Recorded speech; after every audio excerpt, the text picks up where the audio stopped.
News Radio 700 WLW.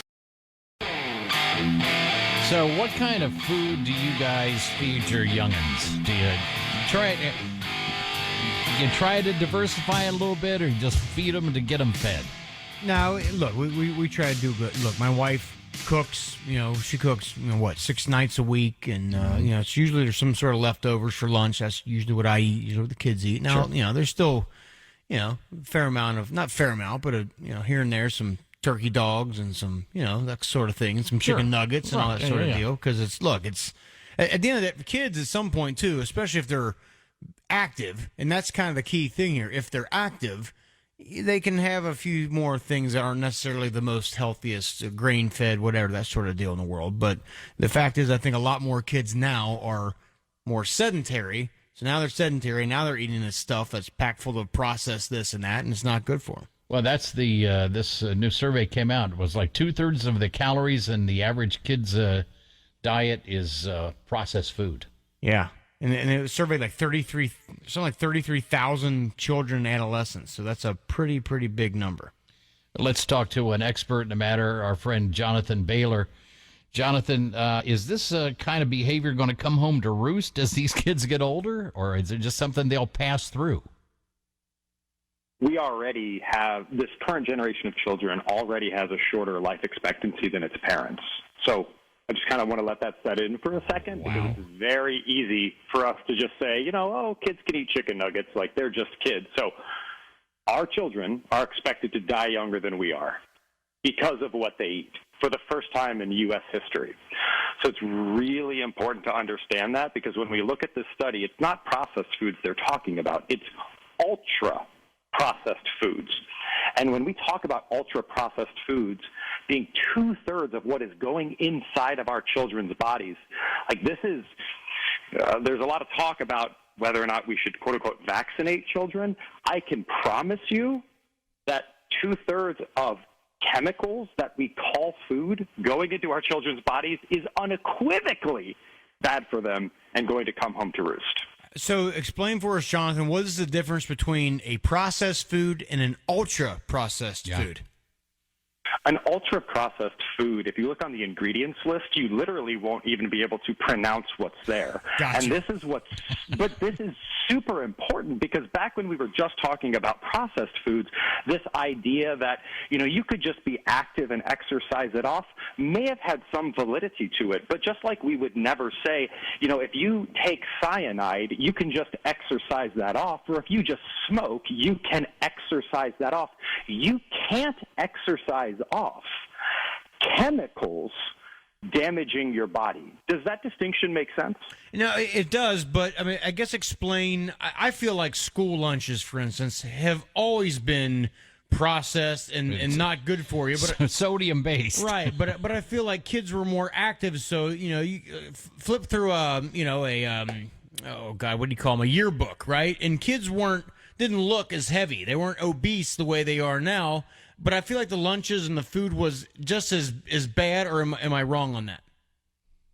Unfortunately, that's the distinction between minimally processed and ultra-processed foods. So, for example, a can of green beans is technically a processed food because they're canned. But that's not canned green beans are a great option for us relative to anything else. What our children are being served for school lunches today are chicken nuggets, which aren't made out of chicken. There is literally a trace of chicken in them. And canned green beans would be a vast improvement over what our children are currently being fed in schools. And I have 2 daughters myself, and I got to tell you, I am not exaggerating when I say, if I had to choose between my daughters having 2/3 of their calories coming from processed foods or them picking up the habit of smoking, I would prefer them pick up the habit of smoking. That's how bad these foods are for you. What? Wow, that's a bold statement, John. That is really bold. That's big. Wow. If you look at our country, again, we have 1 in 3 Americans are diabetic or pre-diabetic. The rate of diabetes in our country used to be about 1 in every 100,000 people. More people die from these diseases, which we've just accepted, than from cancer or heart disease combined. Right. So, it isn't just like look around. The rates of obesity and diabetes are literally such a pandemic that we've almost resigned ourselves to them and said, it's unsolvable. We can't possibly do better. I guess our children are just going to die younger than us. And I know we can do better than that as a country.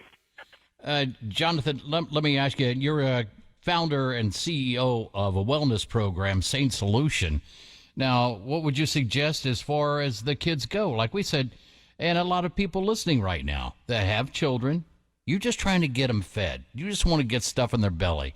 And like Rocky said, and we did when our kids were growing up, you put the carrots and all that stuff on their plate, and it was like, hey, look, you don't eat that, you're not getting up. Mm-hmm. That's the way it went. And they would eat it, but they didn't necessarily like it. Now that they're getting older, it's cool to see my 22-year-old kid snacking on a piece of carrot. Yeah. Because when they were young, they just hated it. The key distinction here, I think, is sometimes we can be made to think that, look, if we can't do everything perfect, we might as well not just try. So we just need to do better. So if we can just go from ultra-processed to minimally processed, we would see tremendous health benefits, right? So this isn't about you have to shop at your farmers markets, you can only feed your kids wild-caught salmon with sautéed kale and rice cakes and seltzer water, right? But people make it sound like that, like it's exactly. This impossible thing. It's not. Look, canned green beans, frozen vegetables, canned goods, those are all fine. Those would all, we thrive as a country, but what our kids are being fed are things like yogurt that doesn't need to be refrigerated. Help me understand how yogurt doesn't need to be refrigerated. Yeah, we have a couple of those in our closet. You're right. Yeah, wow. You go. How should this be? But Jonathan, you made a great point earlier about the obesity rates, which is what, like 40% in America.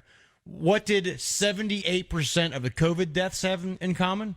Obesity, right? So this is a huge problem. I mean, if we should be one of the big takeaways from COVID is this should be a mandate on get healthy, live healthy, eat better, get some more exercise. That should be more of it. I don't hear anybody talking about that. But I wanted to ask you this. So what is the main culprit here? Is it the price of foods that parents aren't willing to buy? Is it laziness? What is the reason why these ultra processed foods are finding their way into our kids' mouths and into our homes?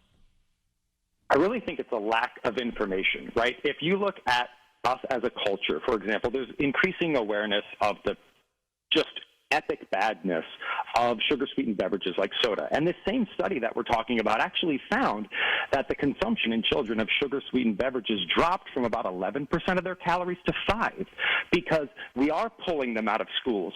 We are increasing the price of them. We're making it easier to drink healthful options than it is to drink unhealthful options. Mm-hmm. So just like, look, smoking rates are plummeting amongst children. Remember, we used to have lighters in cars. So if we think this is bad, like, you don't have sugar dispensers installed in cars. So we have successfully protected our children from smoking because we cared enough.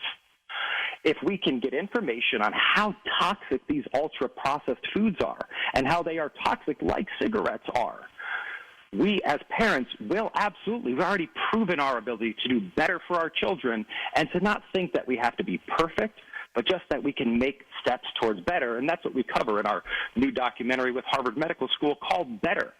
Because this isn't about perfect. This is just about taking small steps to get better.